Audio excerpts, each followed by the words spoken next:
We always want to drink beer out of a glass because beer has a sound to it, just like a taste, and beer is carbonated.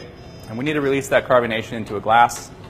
What beer foam can do in your belly? So when you go out, you might see a beer poured like this, where the server's only goal in the life is to not let any of that CO2 out of the beer. A couple things here. One, without that color foam, it's not really a beer. Two, I decided I'm going to order some nachos. And I take that first bite, and once it hits my belly, that happens. So there's about 2.5 bottles of CO2 in this beer that weren't released in the glass. That's 100% what's going on in my stomach if the beer's not poured properly. Now you think, wow, every time I have beer, I get really bloated. And that's what's going on.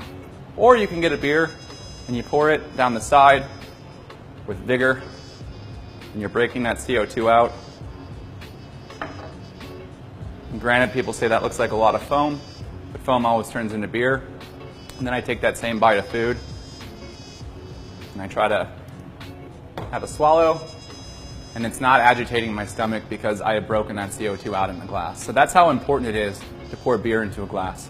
In this foam is where we're going to taste the sweetness of the malt and the bitterness of the hops, but really it's going to protect the integrity of that aroma that's underneath the foam through each sip.